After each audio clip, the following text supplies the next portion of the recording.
Kongres Współpracy Transgranicznej Lublin 2022. Bezpieczeństwo i solidarność. Coroczne spotkanie praktyków współpracy transgranicznej z Unii Europejskiej i Partnerstwa Wschodniego. 3 dni paneli, spotkań i debat liderów samorządowych, organizacji pozarządowych i ekspertów z całej Europy. Forum partnerów. Giełda grantodawców. Wizyty studyjne, warsztaty, koncerty i spektakle. Na żywo i online. Lublin, 5-7 października 2022. Zarejestruj się bezpłatnie na stronie kongres.lublin.eu.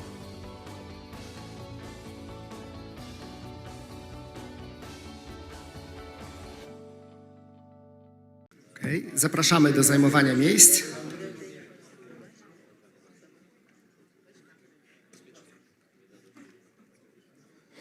Right, everyone, take your seats. Please, we are about to begin.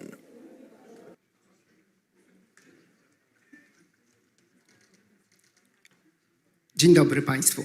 Nazywam się Paweł Prokop, jestem przewodniczącym Komitetu Organizacyjno-Programowego Kongresu i jest mi niezwykle miło Organizational and Program Committee of the Congress. I'm very pleased to welcome everyone to our Congress.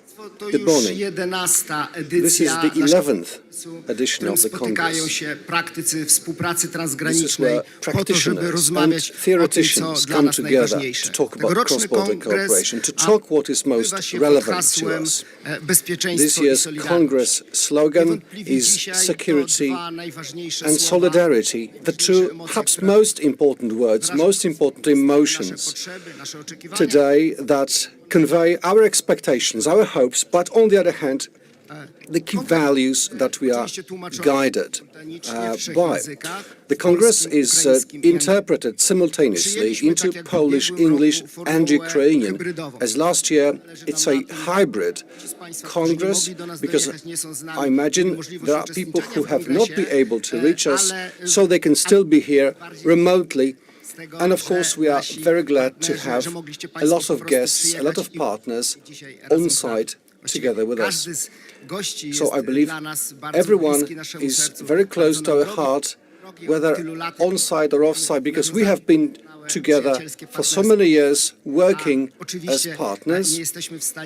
But of course, I'm not able to name everyone, welcome everyone individually. So let me welcome on behalf of our committee, of the organizers, let me welcome our partners from Ukraine. It's a great pleasure, it's a great honor to have you here. You have traveled here from distant places. We have delegations, representatives from Kharkiv, Ternopil, Lutsk, Ivano, Frankivsk, Kamieniec, Lviv, Rivne. Many people have been able to join us. Please applaud them.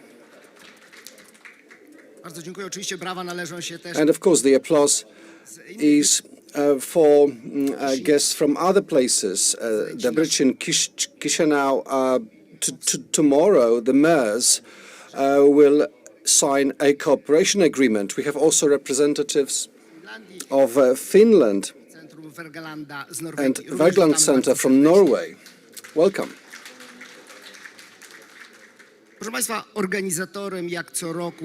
As every year, the organizer of this Congress is the Municipal Office of Lublin, and the honorary patron is the European Commission, which is of course a great pleasure and honor. And ever since the first edition, the most important thing has been to have a participatory model of this Congress. So many departments of the local municipality, but also national and international partners are involved. Administration, universities, civic society organizations, NGOs, a number of different forms of cooperation come into play. We will discuss, we will have workshop sessions, study visits across the city and even outside the city. Of course, the main venue is this hotel, but we will visit schools, cultural institutions, universities, and even a local technology park or a bus and trolleybus depot to have a look at some sustainable development projects in public transport. Let me now ask the host of this city, Mayor Krzysztof Żuk, to take the floor.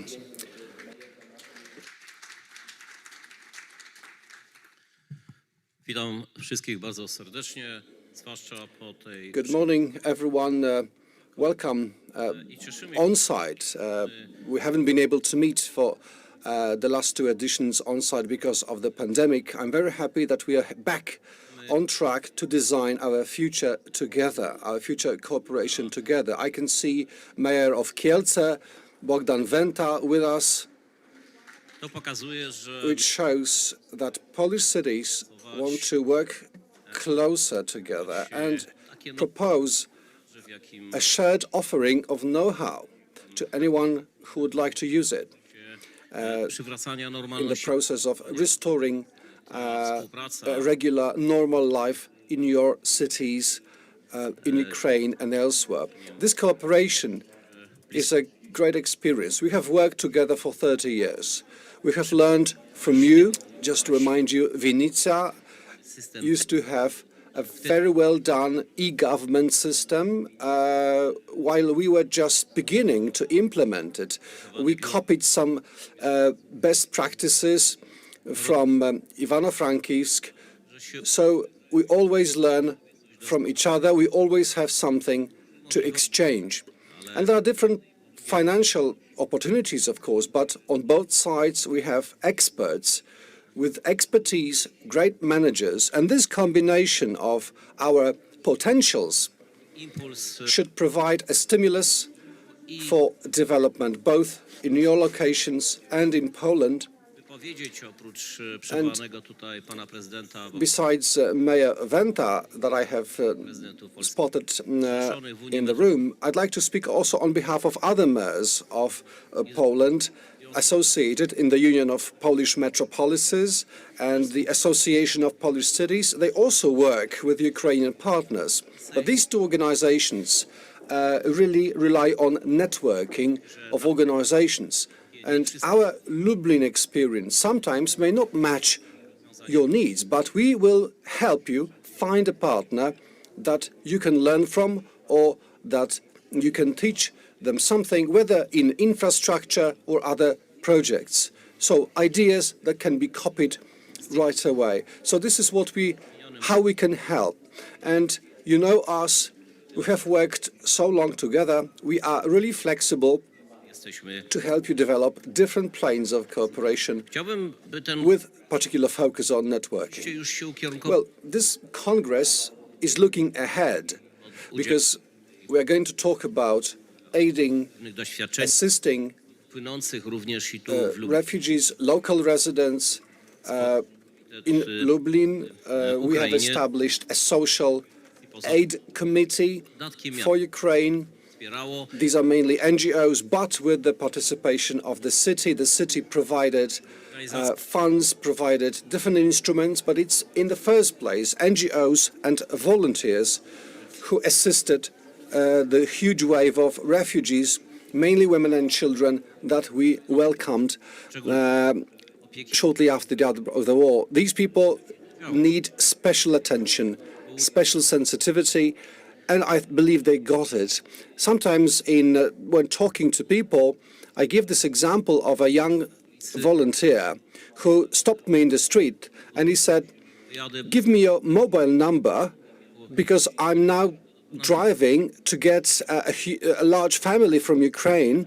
So when I'm back, I will call you to find a place for me." Of course, I gave him my number, but I also helped him to find other volunteers, other NGOs locally to help this family. We had more than 30,000 Ukrainian nationals staying in Lublin at the peak moment. More than 1 million crossed our city on the way west. Still, we have close to 50,000 Ukrainian refugees in Lublin and around. Now it's time to look back, to collect some best practice, some experience, and look ahead. Again, we have thousands of young Ukrainians attending Lublin schools. Backed by international organizations, we have been able to make it In every school where the Ukrainian children, there is a Ukrainian teacher. They are employed on a full-time as teacher, as psychotherapist, as interpreter, because these people very often need this kind of assistance. We have also aid in kind, which is very important, but no less important, and this should be particularly stressed. Young Ukrainians are mixed with Polish children in classes, so they integrate. We haven't started separate classes for Ukrainians because the experience varies here. We support Polish language classes, and of course we expect the Polish youth to be ready to integrate. And I think this has happened. This is a fact. The young from both sides are really getting on well together without our pressure or specific participation. And what is relevant now is to provide employment to Ukrainian women. So we have to adjust our job offers to their qualification, level of education, or the fact they cannot work full-time because they have children to take care of, although these children are sometimes at institutions. I have spoken to NGOs about some possible forms of training or extra qualification so that these Ukrainian women who have come here can also work not only as blue-collar workers, but as professionals, specialists in different fields, having qualification acquired during the courses that we are going to design. So they can, of course, earn more money. Another thing is housing. We have a special housing stock. We are working on this with the government, with NGOs, to create a model of tenancy. This is still ahead of us. At some point, there are always problems coming up. These problems mushroom, new problems start appearing. We are not able to handle all of this, but still, we are aware we have a lot of refugees from the east. They have nowhere to go back to, or they will not have not anywhere to go to in the foreseeable future. So our point is to help them be on their own as long as they wish, or as long as they must stay here. Lublin is open to Ukrainian refugees. We know that, you know that. But what we also focus on is shared projects with refugees, for refugees, but also with the participation of you locally in your communities, in your cities. This Congress is perhaps a chance to define, to identify what is your priority today, and to what extent we can try to galvanize NGOs, cities, Polish municipalities into action, into aid that you need.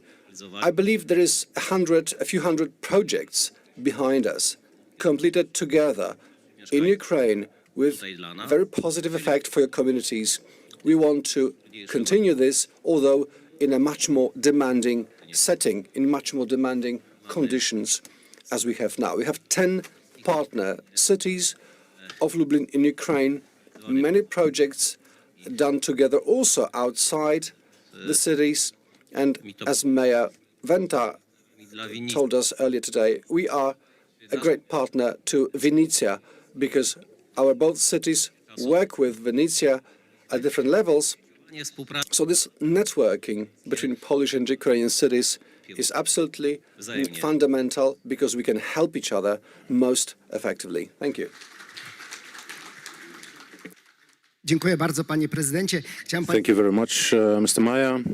Na kongresie przez 3 dni cały czas będzie się działo coś. We'll be welcoming over the 3 days of the Congress. There are multitudes of really interesting events, and traditionally we've got the grants fair and our partners forum.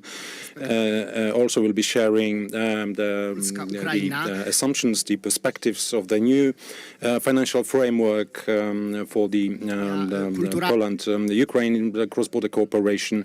Cultural events will be the key to us as well. Last year, the motto was for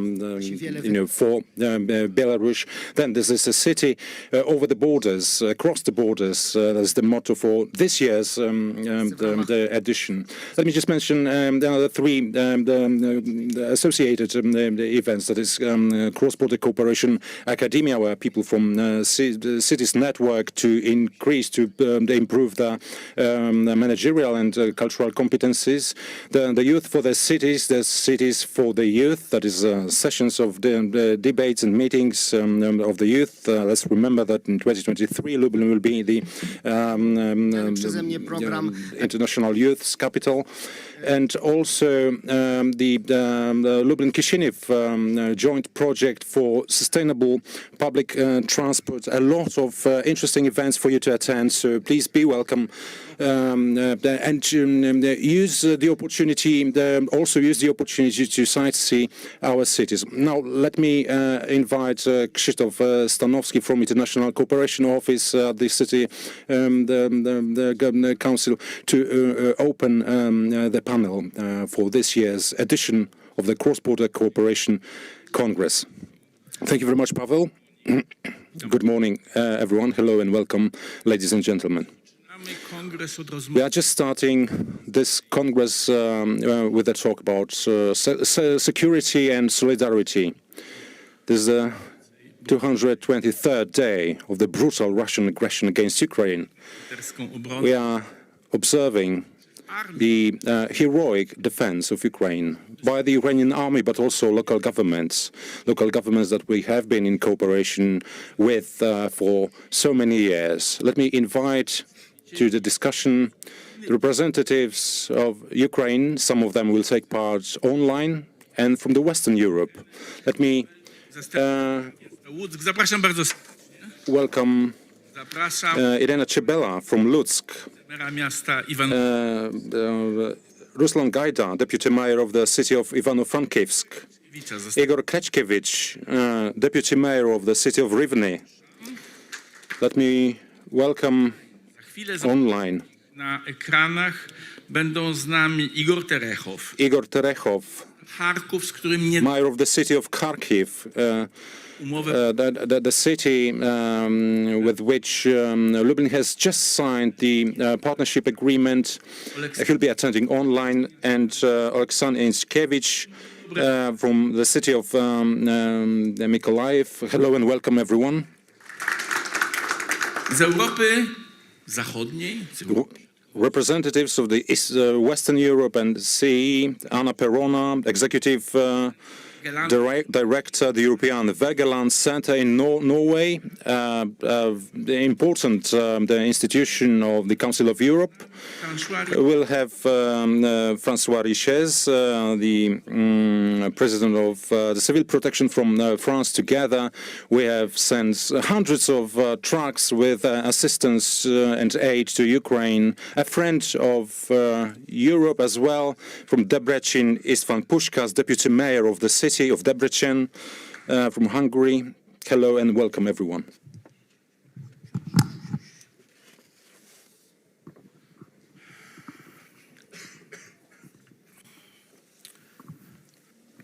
Pozwólcie, że Charkowa. Let me start with Kharkiv. Panie Hołowo, przez wiele miesięcy obserwowaliśmy bohaterską miasta. A number of months now in Lublin we have hosted a multitude of refugees that fled Ukraine, coming to Lublin, arriving in Lublin, eminent figures, ale też gościmy people from Kharkiv and residents of Kharkiv that have taken part in defending the city. Sergei Zhadan has visited Lublin quite recently. It was a very important visit for all of us. Let me ask you a question, Mr. Mayor. What's the current situation in your city after the successful counter-offensive? Have you got the proper conditions to start rebuilding the city? What are the current conditions in the city? Мы вас чуем, добре. Участников Конгресса. Прежде всего хочу поблагодарить организаторов этого Конгресса за возможность выступить на... So, thank you very much for having invited me to this Congress, for giving me this opportunity to attend this kind of project, an important project for us as the Kharkiv city. And we would like to pass to you some information, some updates on what we are struggling with after the Russian Federation attacked Ukraine, how we have been coping and what are our plans for the future. So the discussion on security is rather was theoretical until 2014, when the Donetsk and Lugan oblasts were under occupation and the Crimea was annexed by Russia. This year there was the straightforward, the all-out the attack of the Russian Federation against Ukraine. So this is a very fragile world that we are living in. A neighbor may attack, your territory, killing people who have been the brothers, giving nuclear threats to the world. So please think about this. Now, day by day, Kharkiv is being bombarded by the Russian aggressor, by the Russian army. 3,500 multi-floor apartment blocks have been destroyed. Hospitals, schools, infrastructure, museums, the stores and shops. Parks, utility lines, the boiler rooms, and the strategic infrastructure facilities. So we are unable now to start rebuilding more than 400 residential buildings. So these figures are really terrifying. More than 150,000 citizens, residents of Kharkiv, have been left without homes. It's a huge challenge. It's a huge problem that we will be facing in the nearest future. Since the beginning of the war, Kharkiv has enjoyed, the assistance and support from our the partners. We have 13 twin cities from around the world, and plenty of them have offered the support. Like Lublin, Poznan, Nuremberg, Trnava, and many more. It was not just words, but practical support, in-kind assistance, all the aid that they could give us.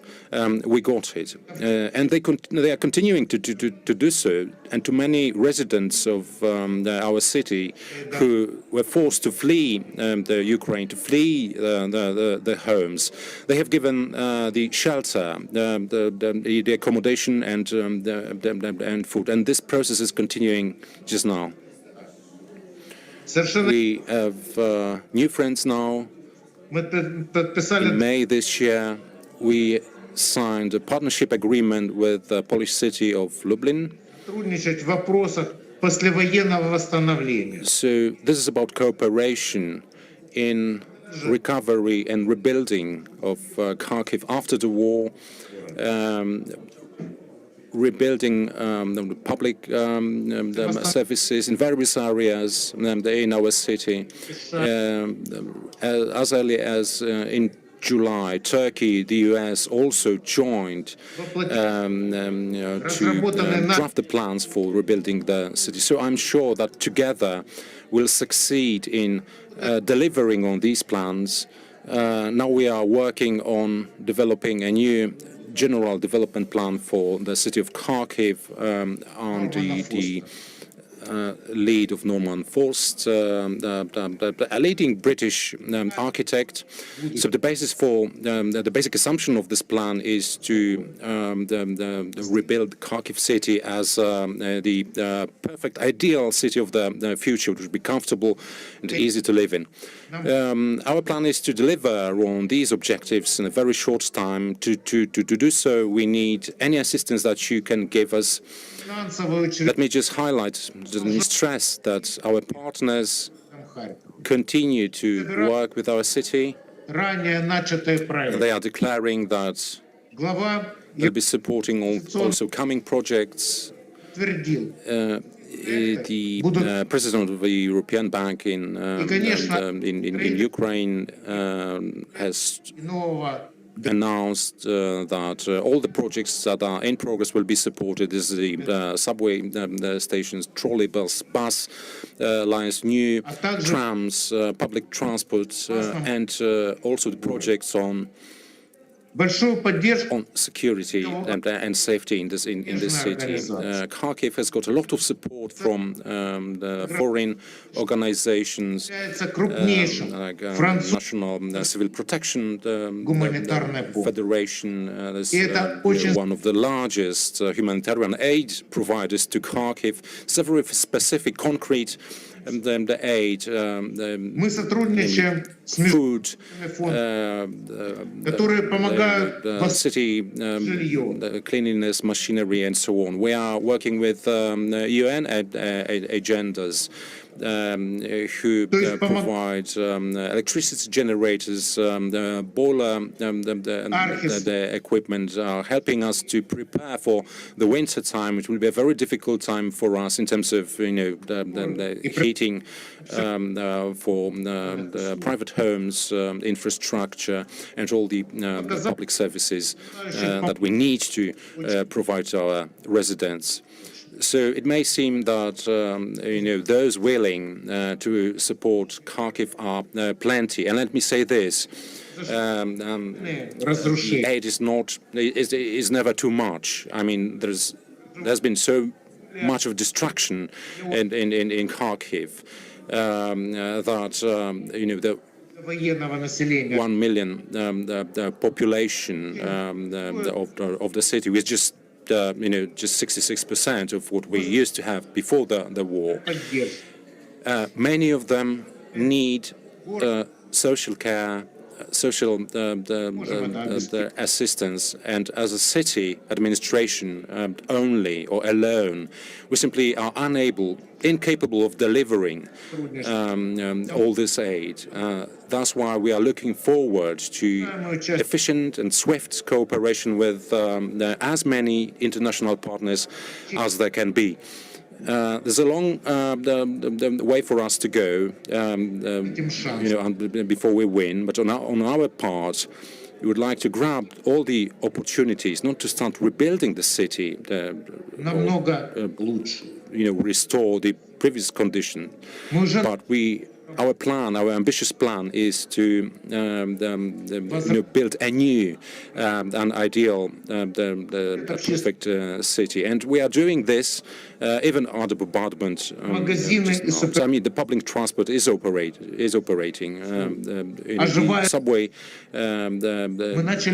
works quite okay. We have started the school year now. We are preparing for the winter time to secure all the utilities to the local population. And I hope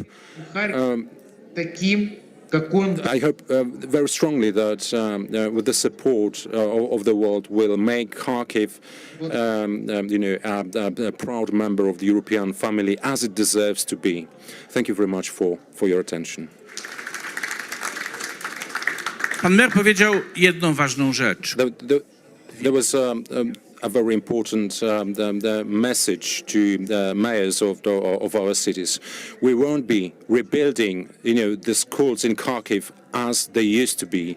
We'll build the city anew, according to a new concept design that would meet the needs of the population within in a 50 years perspective. This is a very important aspect.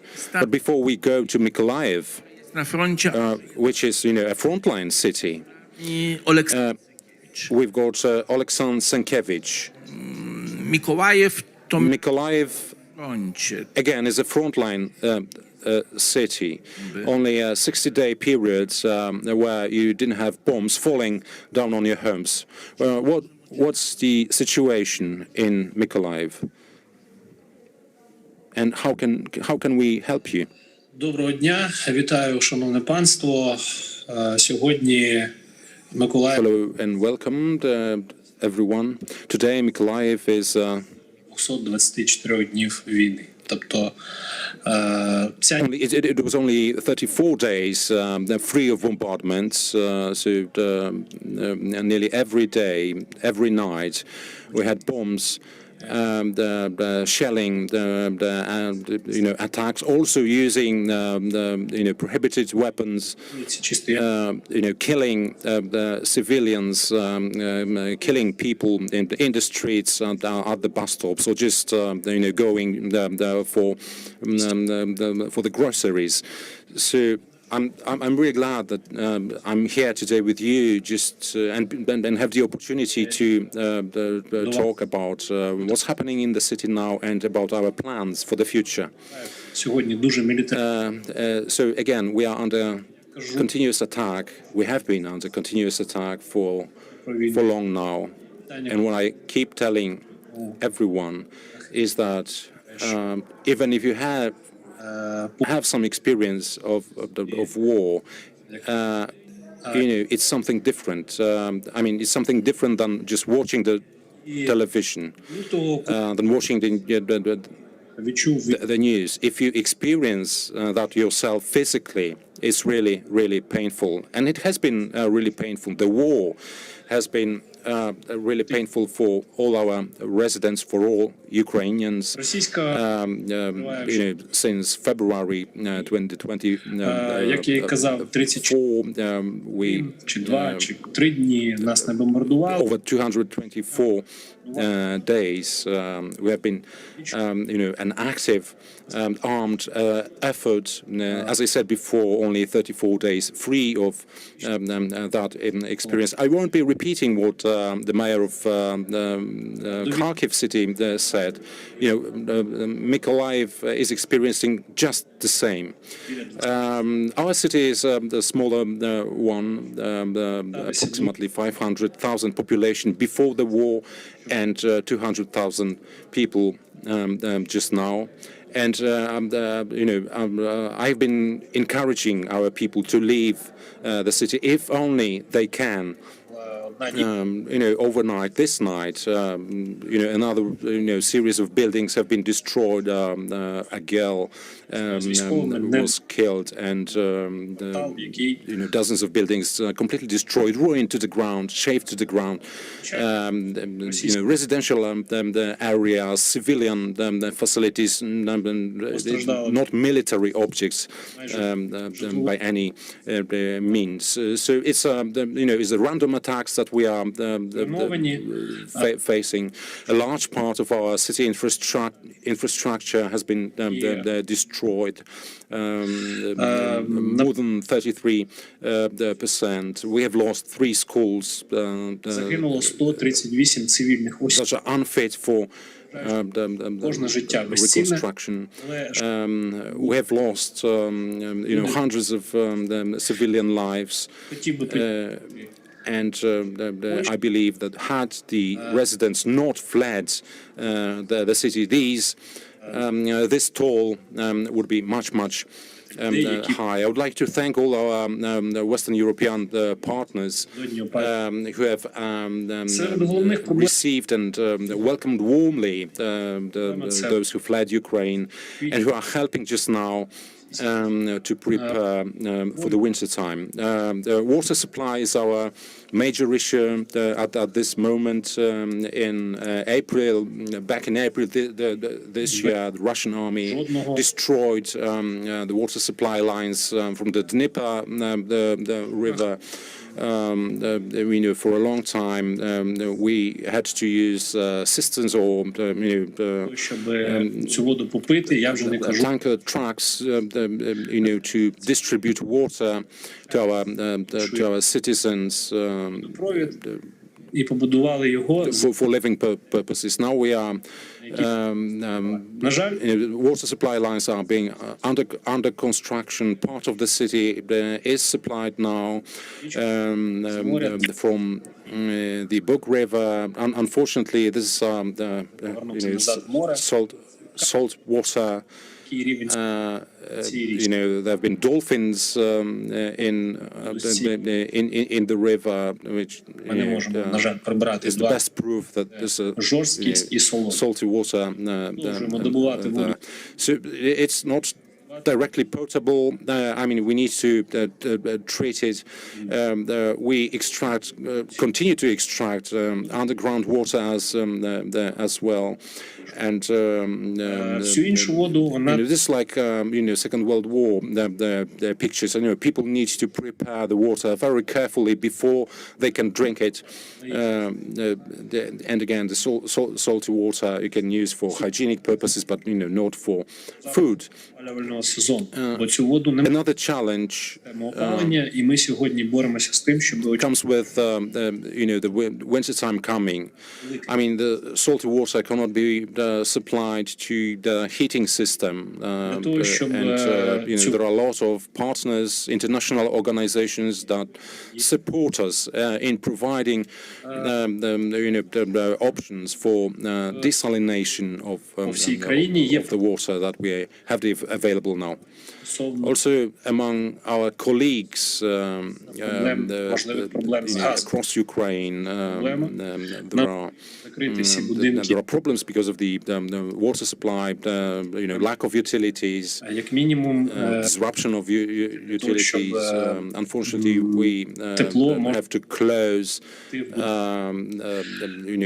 empty buildings, civilian buildings now. We need to isolate, close them, lock them off, not to lose the heat or heating the energy.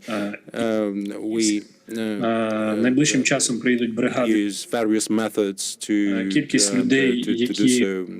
We have got a lot of support from Žitomiž, Ivano, Frankivsk, and other cities. And the challenge and the workload ahead of us is very, very high. To ensure.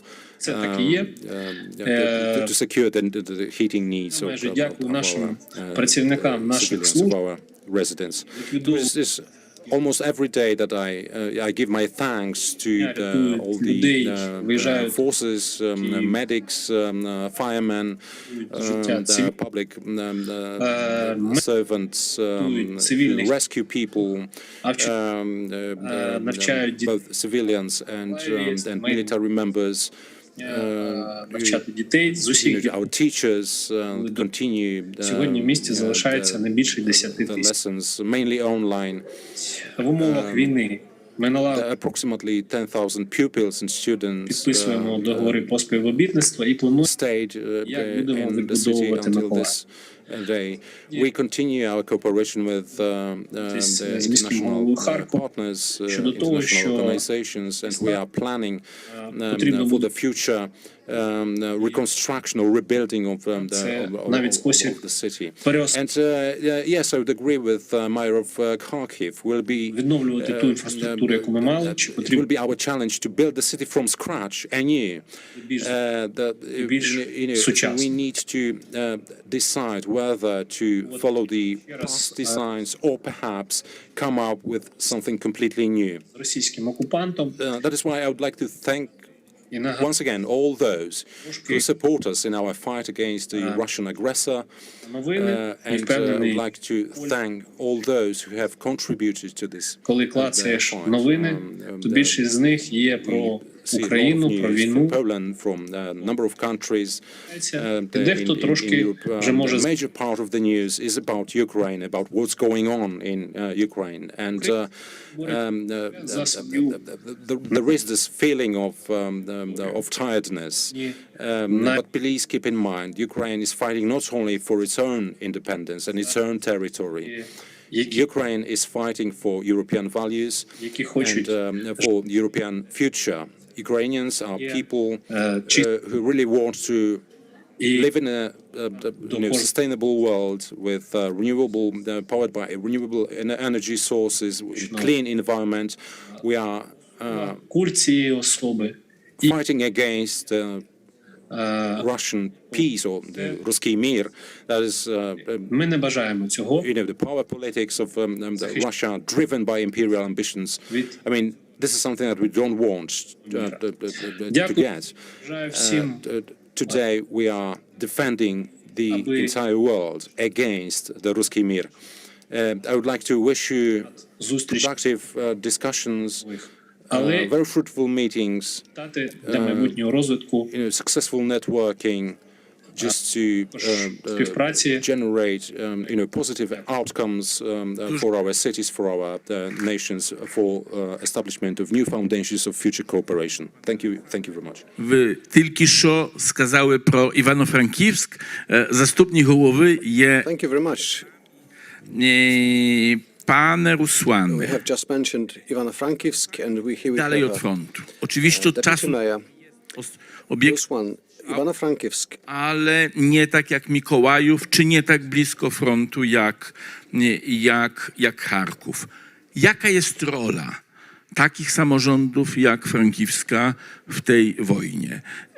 Pan Oleksandr wspomniał o Oleksandr has spoken about aid, for example, in installing new windows and many other problems. What's the most relevant? What's the most needed by municipalities like yours? Hello, everyone. Thank you very much for having me here, and thank you for all the assistance we have received so far. We started our partnership cooperation in 2009, and I believe Lublin is the best of our partners in Poland, and also helping really a lot. Our city has been shelled 3 times since the beginning of the war.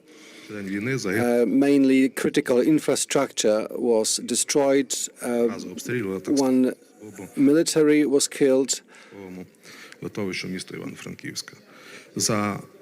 And also our local military aircraft was damaged. Ivano-Frankivsk is a city that works as a hub for aid in other Ukrainian cities. We have a number of partners in Poland, among Polish cities. We have received really a lot of aid. And this aid we forwarded to the front.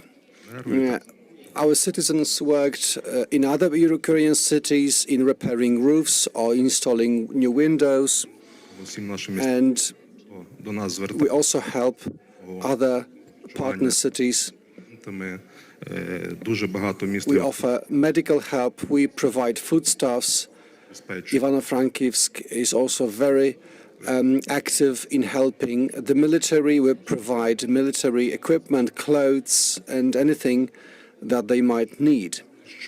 We fully understand that our city should grow its business. People should pay taxes. People understand it. And this is the 8th month of war, and almost 40 companies came to us fleeing different parts of Ukraine under threat of war. So they came here with their businesses. So, of course, the city keeps growing, not so fast, not so much as it might or as it used to be. We try to be a backup for our economy, for our people. We received almost 42,000 refugees from eastern Ukraine. About 40,000 are still there. We offer them some financial aid from the city budget. We have about 2,000 families who accepted refugees. At the beginning of the war, there was a huge chaos, people just fleeing South and East Europe, moving elsewhere in Ukraine or to Poland and elsewhere. Our citizens stayed on duty at bus and railway stations, providing food and clothes. It was completely new and very, very demanding. We understood what the Russian Empire wanted to make Ukraine or wanted to turn Ukraine into. But thanks to our military, their blitzkrieg failed. And also thanks to our partners who helped us also in the military dimension. But also, no less important, is food and medical assistance. So we are a hub, an aid hub for other Ukrainian cities, and we also thank for your help. Puskowi, tak jak innym miastom z Ukrainy, zaproponowaliśmy możliwość przyjechania młodzieży. Well, of course, we proposed your youth to come to Lublin, and indeed, we had 42 people, young people from Ivano, Frankivsk, children, the children who has lost the most because of the war. Byli zmuszeni odwiedzić. So we had children of the citizens of Ivano-Frankivsk, but also the children of other refugees.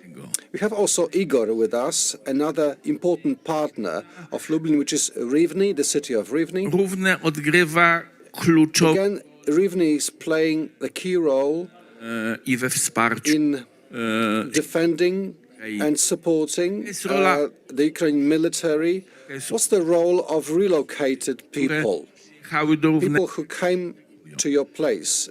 Do they integrate? What are the challenges? The challenges with what we say in Lublin, new residents. So tell us about your new residents, because it doesn't matter whether they have been around for 4 days or 4 generations.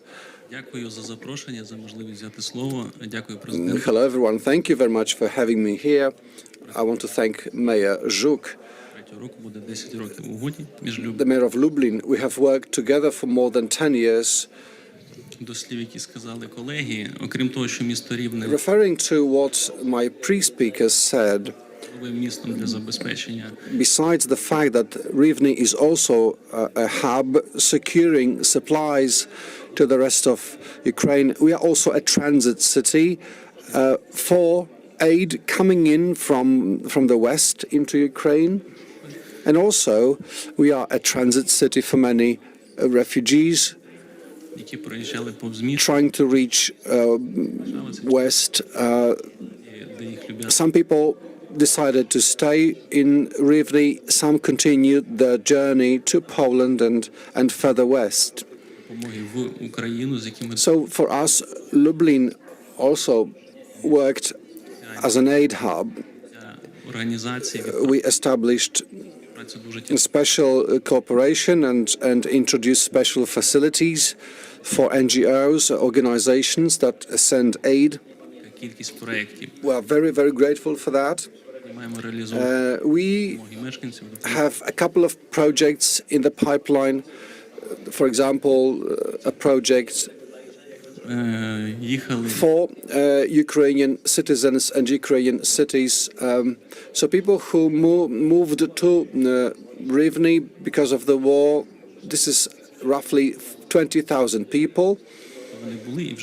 About 2,000 of them left the city.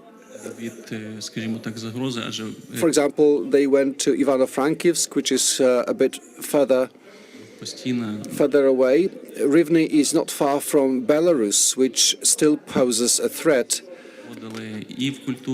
Now, speaking about integration, we do focus on integration. We invite different actors. We organize social events, cultural events. And I do agree with Mayor Żuk that when the wave, the influx was the greatest, we had to hold on. And now the people who have come to our place and stay there, they need food, clothes, jobs, but they also need access to culture and education. They need to feel self-reliant and independent. Those who want to stay, we are very well open to keep them and assist them. But on the other hand, they should also be given a chance to return the moment they want it. As the mayor of Kharkiv said, they would like, most of them would like to go back, but they have nowhere to go back. We have 24 companies that have moved to Rivne from other parts of Ukraine. They also offer jobs. So this may be also part of the integration project. So, as I said, people come, but they bring along their families, their businesses, different resources. So, as much as we can work towards offering food, housing, and stuffs, we do it. We also are very grateful to the European Union and other countries for all the aid inflowing into Ukraine and our city. Again, the key challenge now is to enable access to schools, both to local citizens and the refugees. We have refurbished, renewed some shelter facilities at schools. Potrzebuje schron. Schron z toaletą, schron z... Yes, this is shelter. Shelter has strong ceilings, floors, toilets. Shelters are not only for people to go there when there is bombing, but also to have regular classes when it's not possible to have classes at school. Yes, when there is an alarm, a siren, children can go to shelters very quickly to hide from danger. We have regular classes now being held at schools in the city. Also, children of refugees who came, they are admitted to schools. Now their parents have a chance to find job, to make some money. That's the key thing that we are working on today. Offer new jobs, because for Rivne and of course other Ukrainian cities, the Russian market is no longer there. The Belarusian market is no longer accessible. That's why we have to redefine our targets, our business goals.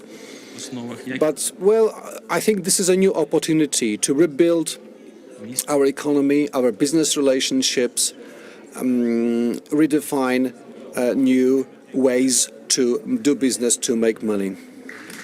Thank you again for your help.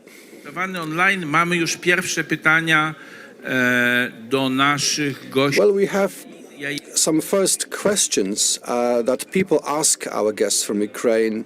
I will ask these later, but I have one on my own first. How to continue the decentralization reform in Ukraine? It was a very important reform. It's hard to imagine today's war if that reform hadn't started.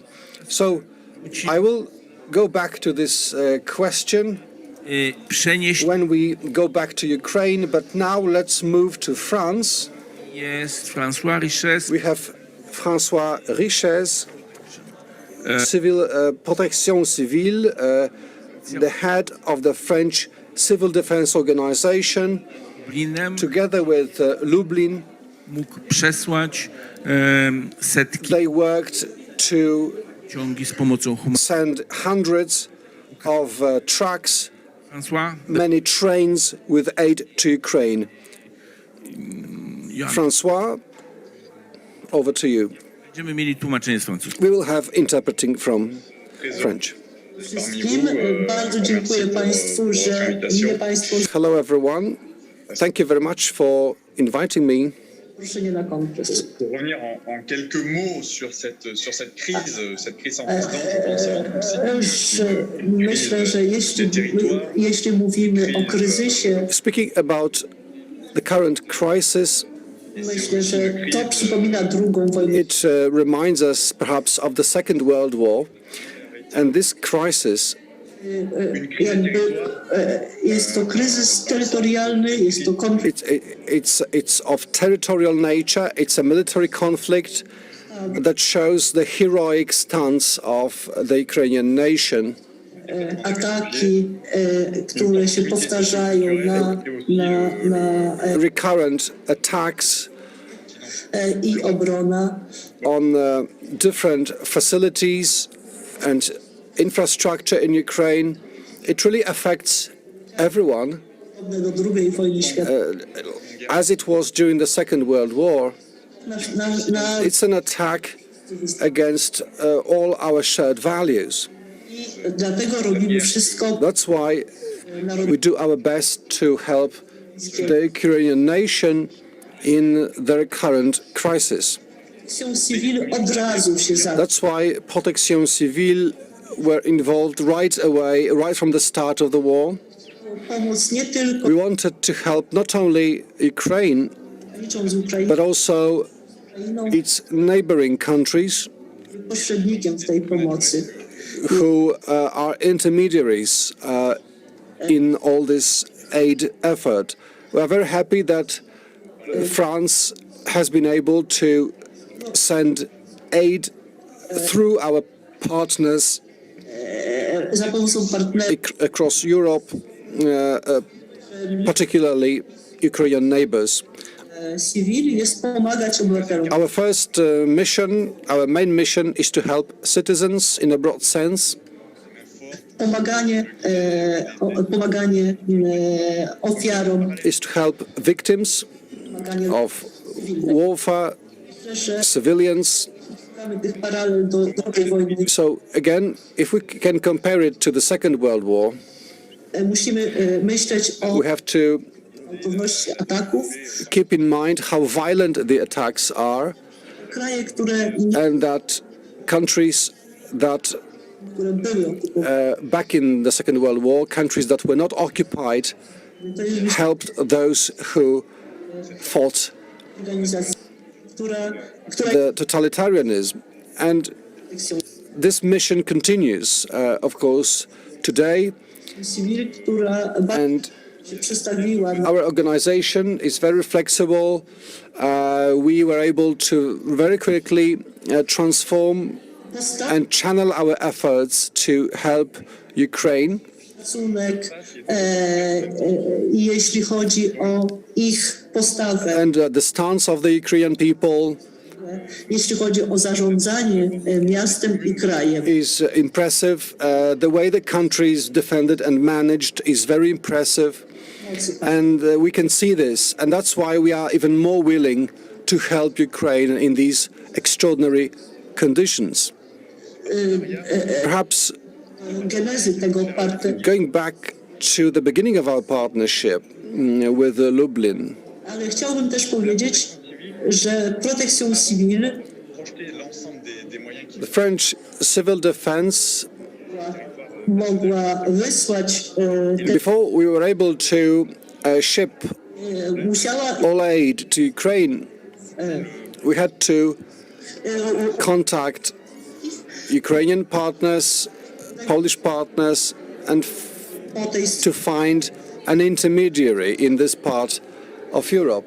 Jest to na przykład tymi partnerami francuskimi jest organizacja merów francuskich, So our local partner in France wójtów, is the organization of mayors of French cities. This was the first organization that we approached to request aid to collect different stuff that we considered the most needed, thanks to some feedback information we got from the Ukrainian side. Każda gmina francuska czy region francuski. So almost every French commune, municipality responded to our request, and Protection Civile was responsible for the whole logistics, for shipping the whole aid to Central Europe and further east. So I want to thank Mayor Żuk and the city of Lublin, because it's not very often that French mayors respond so quickly, but this time they were very responsive and very helpful. Merowie francuscy, jak i pan prezydent Lublina, i w kilka So Mr. Mayor Żuk also was very eager to help. So within a couple of days, we were able to establish this network of cooperation and prepare our response to this humanitarian crisis. w takiej mierze, w jakiej było dla nas możliwe. And we did it to the best Jest to of our possibilities. natychmiast When there is a need to help immediately, right away, we respond. And Lublin was very, very helpful in this project. ustanowić So it took us virtually a couple of days to set up this aid network and make it work. cały czas.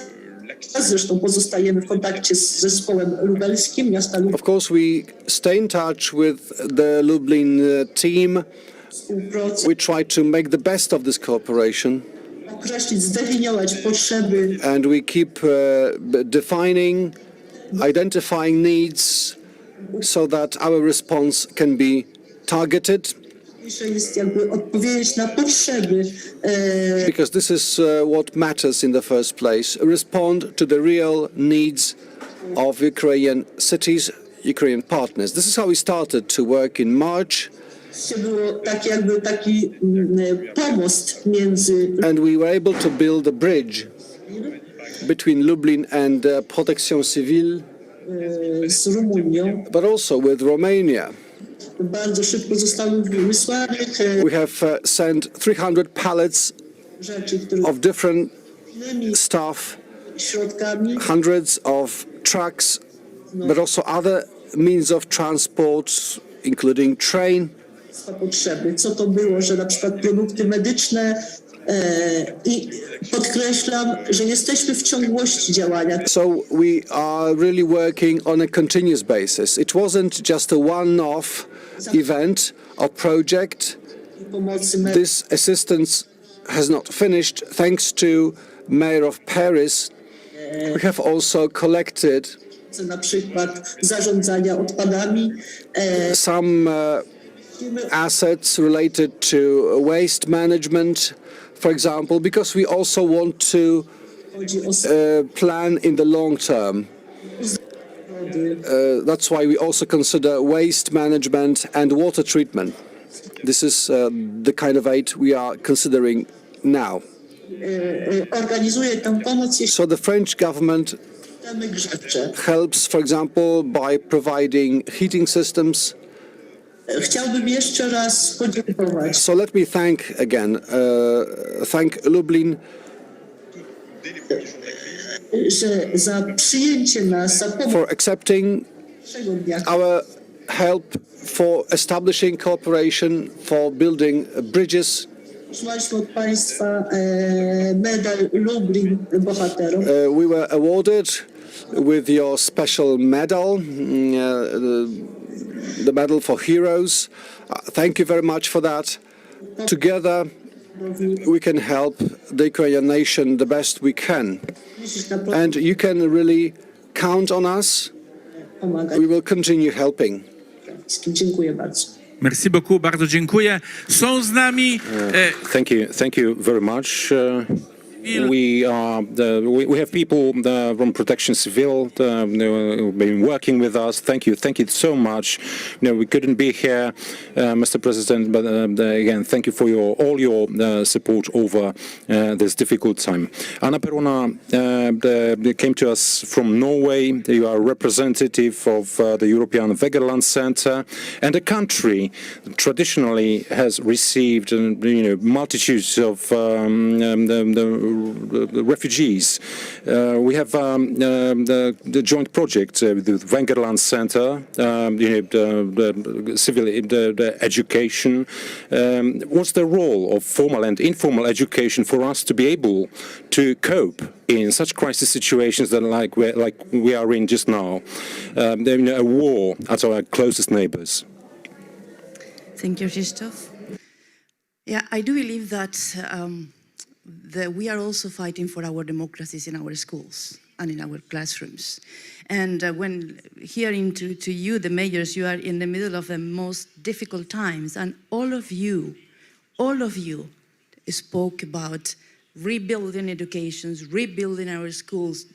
The future of Ukraine is in the hands of the new generations. As Ursula von der Leyen said a couple of weeks ago, the future of schools of Ukraine starts in its schools. I fully agree. So it's really encouraging to see, and for donors from Western countries to see that we need to think about supporting Ukraine as much as we can, humanitarian, but also development. And development needs to start rethinking right now. Not just rebuilding how it goes, as you said, but building even better. And we do believe that education is the key. It's one of the most important keys to build, protect, and defend our democracies. And how do we do that? You just said it, and I think it's in the title of this conference. First is cooperation. We need to bring together all the actors in the education system, the mayors, the cities, the national authorities, the universities preparing future teachers, us from civil society working with schools and with education. So this is a common task. Second, and I think you are doing a very good job here in Lublin, you need to provide young people with meaningful opportunities to live and experience and practice democracy. We know by research that when young people from early age are given the opportunity to participate, they will most likely participate later when they are adults, as citizens. So we need to develop their knowledge, their self-confidence in their own ability to participate in public life, but also their trust to the system that will allow them to make changes. So this is absolutely essential. So a smart city for me is a city that really takes young people into consideration. Lublin is a smart city. Last but not least, and I would like to refer to, of course, Ukraine. You have been doing an enormous job since Maidan, reforming your educational system, putting democracy as one of the core pillars of every single aspect of a school life, from primary schools and onwards. And my center, the European Wergeland Center, we have been working with the Ministry of Education and Science of Ukraine ever since in one project called Schools for Democracy. We have been working all over Ukraine with hundreds of schools in our network, trying to make the schools more democratic and understanding of the core principles that we are fighting for right now.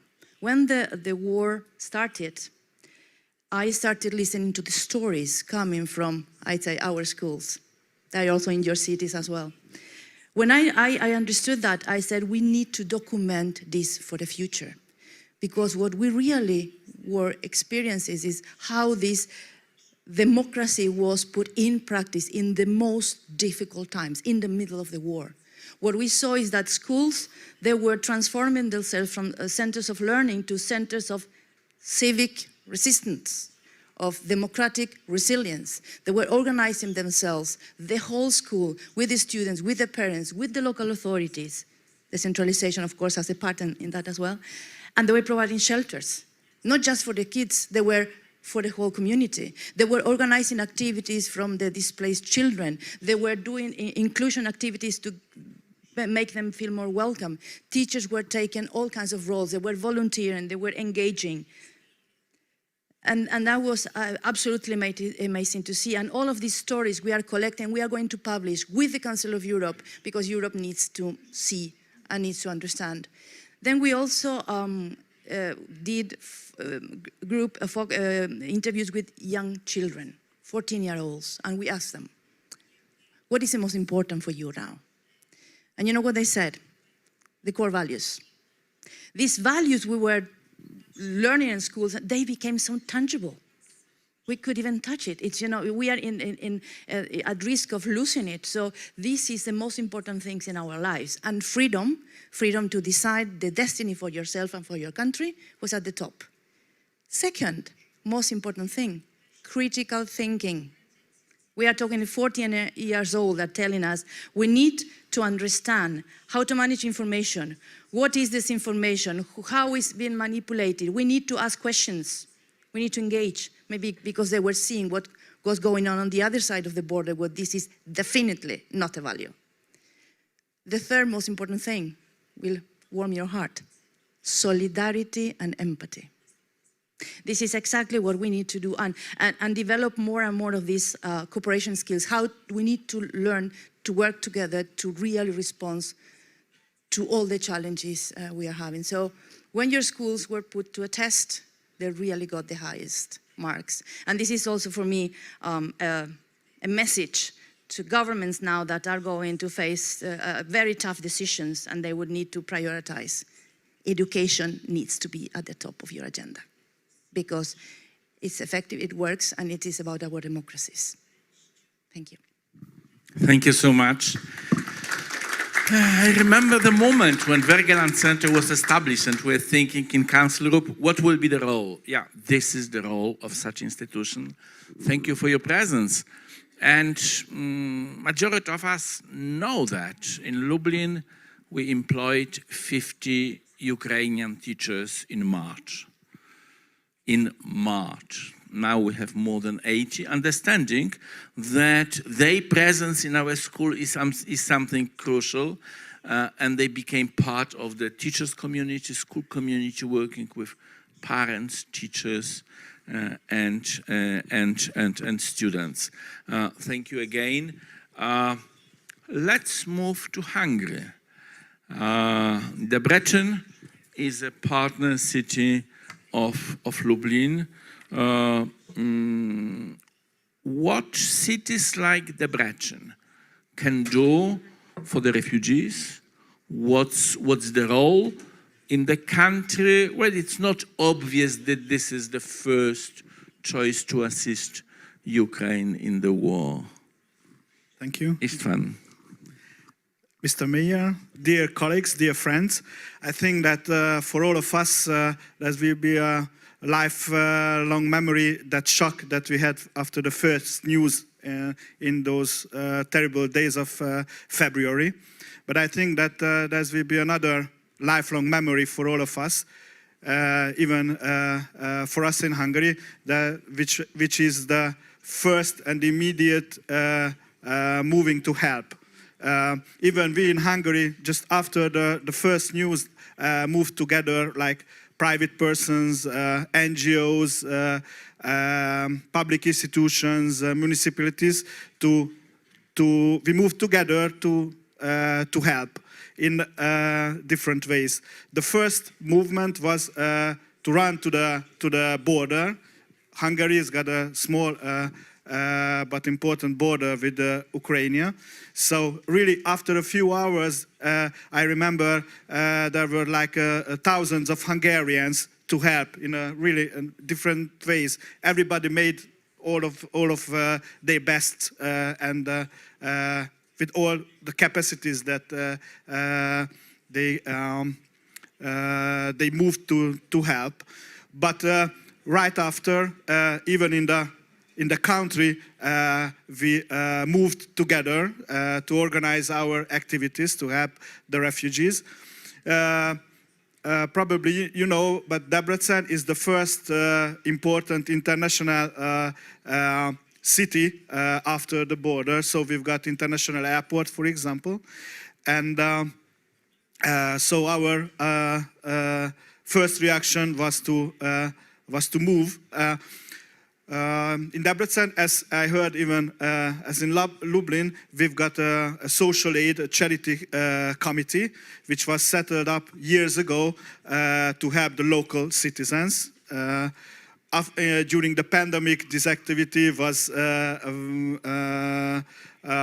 built in a really detailed system and structure. So, thanks to this committee, we had immediately the organization which was dedicated to help and to organize the different kind of actions. So NGOs, private persons, enterprises, and the municipality and the churches, which has a really important role in our actions. We are moved together through this committee to organize the most effective and the most useful actions of help. And we had 3 lines in which we moved. Obviously, the first line was to help the refugees arriving in Debrecen. Refugees, we had 3 different kind of refugees. We are in a particular situation in Debrecen, in Hungary, because we've got a Hungarian community in the Subcarpathian area. So really the first persons arrived from there. You know, the first shock, the first trauma of the war pushed them in a safe area as Hungary. But they have, really often they have living connections with Hungary because of familiar relationships and so on. The second community was the Ukrainian community. The second wave, let me say, arrived from the deeper areas of Ukraine, mostly from the war zones. And we had in the first days the third community that I think that we have to remember if we are talking about these actions. The citizens of other countries, other communities. Debrecen, through his airport, helped thousands of foreigners, mostly students, to reach their own countries with a simplified way, without visa and so on, like students from Asia, from South America, from Israel, traveled back home via Debrecen. It was a really important and really complicated logistical project, but we managed it. And the third the second kind of action was a collaboration with other countries in Europe, like with Germany, with Italy. We've got a partner city in Germany, Paderborn, who gave us immediate helps just right in the first days, and we are still collaborate together. But even with different kinds of NGOs, we helped NGOs to reach the most effective points of help in the border and inside Hungary. And the third kind of action was obviously to help in Ukraine. Not just immigrants, not just refugees in Hungary, but to help Ukraine. We, as municipality, was thinking how we can help most effectively. And thanks to our really long historical relationships with the Subcarpathian area, with the Subcarpathian municipalities, we started to collaborate with them. So we thought that we have to help them to help the refugees from Ukraine who are settled in the Subcarpathian area. And we are collaborating since from the first days of the war, and it's still active even now with the churches. I have to say that the Greek Catholic Church and the Protestant Church is really active through his NGOs, through their NGOs to help in Ukraine. So we have decided to give them to them all of our bests and helps to to help their work in the field when they have to operate. We made different kind of actions. For example, let me emphasize one of big collaborations in the community of Debrecen, which was a concert for the victims and for the peace and to help. And this concert was linked with a fundraising campaign where we collected 100,000 euros, which was distributed between NGOs to help in Ukraine. But we had an important collaboration even with the BMW, which is building a new plant in Debrecen, and we are collaborating with the BMW. They are giving important contributions to our municipality to help the charity community, and via the charity community to help the NGOs. So mostly these are the most important strategies and ways. Obviously, there are a lot of small actions, a lot of small projects, but I think that you do much more important works. So. Thank you so much. On the next panel, we will talk about Lublin experience. Mam kilka pytań do naszych gości. Pierwsze do gości z Ukrainy. A couple of questions to the guests. The first one goes to our Ukrainian partners. Ukraińskich decentralizacyjnych reform. Тому що ми розуміємо... What's the outlook or what's the plan for the future decentralization reform in Ukraine? We know that pre-war, there was a very important project. During the war, of course, the role of municipalities has grown, but the depth of the decentralization now is, of course, much shallower. So what the future should be? Solidarity, the spirit of assistance half a year later. That means it became quite tomorrow. So what we should do to ensure that we will not end this important assistance, as Mayor of Mykolaiv mentioned. 2 sentences to each of us who would like to start. Pane Ihore? Kto? Decentralizacyjna reforma. All right, the decentralization reform, this will be the first one. Дуже добре. Добре, що стосується децентралізації, ми можемо бачити насправді, це була справді успішна реформа, і з нашої точки зору, з моєї точки зору, саме завдяки децентралізації ми змогли... All right, this decentralization process, again, was a key reform in our country. With that, we are able to very quickly assess the key challenges. Municipalities, local administrations, before decentralization, were unable to pursue any local projects at the level that we have today. In my opinion, this process should continue in a very European spirit, and as of today, we need to be aware. There are questions that we must ask ourselves, and these questions, should be whether these questions should be answered at the central or local level. So this is today that we are settling this process. The current situation requires for us to delimit the spheres of competence. And again, it was through the decentralization that we have managed, or that we have coped over this difficult time. So is it the time now to think about the future of this reform, or perhaps it's too early now?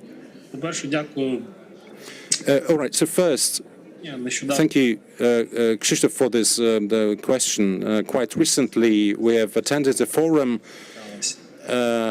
of local governments in the Ukraine. So let me repeat myself. Today that we are having the war and we are physically, we don't have physical control over certain territories that suffered most from the Russian aggression today. We need to be documenting our plans, our projects, our future initiatives, including the decentralization, the process. The democracy has a beginning but has no end, someone said. So this is about this decentralization in Ukraine as well. For instance, economic decentralization, that's what we need in Ukraine today. What we need is to shift or to reform the tax system so that the local governments can use the inflows for local purposes, so that we are able to attract foreign capital, to ensure foreign direct investments in Ukraine. Today, Ukraine is a prospective place. People will be returning to Ukraine very soon. So please don't look at Ukraine as a country that will need money, once and again. Ukraine is going to be a country attractive to potential investors, and it will be a country that will radiate the European values in the region. Please don't look at us as a manufacturer or a producer only. We are a sales market as well. We are a large country. We can be a consumer, a manufacturer of the European goods, for instance. That's why we need to think that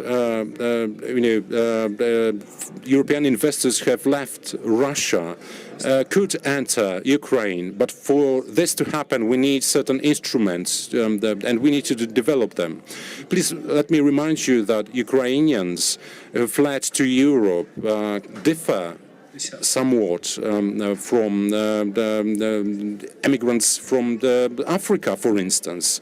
Ukrainians actually want to get back to their homes. They want to get jobs there. They want to rebuild their homes. Well, today, it is Ukrainian army, Ukrainians who fight for the future of Europe. With your assistance, we'll develop these instruments to help Ukraine, build its future successfully. Thank you very much. Any more comments there? I think that in these difficult times, the local governments, have actually grown, have developed. All the local taxes that we received were spent on the needs of the residents. Of course, there's no way Ukraine can decide on return to centralized the system. We keep working on that. Of course, now it's the wartime. So it's mainly the defense, the structures that we are focusing on, but the future is also important. Again, I would like to thank all our partners and remind you that the challenges will be to create jobs in the future, to attract the enterprises, businesses to come to Ukraine. In Ivano Frankivsk, we'll have a lot of joint projects with foreign partners. That's why we are aware how important it is to provide attractive conditions for potential investors, who come to Ukraine. Anna, István? Well, I have to say that we also are doing a lot of things in Ukraine, working with the schools, with teachers, with the ministries, and so on. What we are also doing is working in Norway. Norway is a major donor for international cooperation. And what we are actually doing there, and my agenda is full of meetings with politicians and others, is really to raise awareness of the specific situation of Ukraine, as it was really mentioned. So, of course, we understand that Ukraine needs a lot of support, and the Norwegian society is very, very positive towards that. And a lot of it will go through weapon and budget support to the central budget. But what we are really talking to authorities is the need to support the local democracy, the gains of the local democracies made in Ukraine through the decentralization reform. So diversifying support and really supporting all the different regions of Ukraine. So that's what we are trying to bring to the table, because the situation is different than in other places they are used to work with. And this is what we are trying to do. Thank you. István? Thank you. We are talking now about economy, about infrastructure, about concrete, about even education. But as Vice Mayor for the culture, let me add another issue, which is the culture, because I think that as important the education, even the culture is really important to settle and to share common values. And to involve Ukraine in the network of the European community. Even the culture is a very important field and activity. Just let me mention that yesterday here in the gallery of Labyrinth, I met two young Ukrainian curators from Kiev. We had a really nice discussion. Probably not just a discussion. We try to go on even together. And let me say that even in these days in Debrecen, we are organizing an exhibition to Ukrainian artists settled in Hungary, living in Hungary now. So just a few small examples, but I think that the culture is a really effective way and network to build together this our new future. Thank you. Dziękuję bardzo. Będziemy się zbliżać do końca. Thank you very much. We are about to close this panel discussion. We have a dream as the organizers of this Congress. Today, there are people absent from this Congress. Lugansk, Kogo nie ma? Naszych przyjaciół. our friends from the Crimea. Wierzymy. And we believe strongly that within a year, we can meet the mayors that will be able to leave Ukraine. Now, let's remember that mayors cannot leave the country at wartime. And we hope that we'll have friends from across Ukraine. Thank you very much for your thoughts, for your reflection, for the wise words that we have heard. Within a moment, we'll be discussing the initiatives established and launched just within a couple of hours of the outbreak of the war. Today we had with us Ihor Terechow from Kharkiv, Ihor Krechkevych from Mykolaiv, Ruslan Gaida from Ivano Frankivsk, Ihor Krechkevych from Rivne, Anna Perona, François, Richez, and István Puskás from our partnership city of Debrecen. Thank you very much for your contribution, and now let's have a 15-minute break. Again, thank you very much.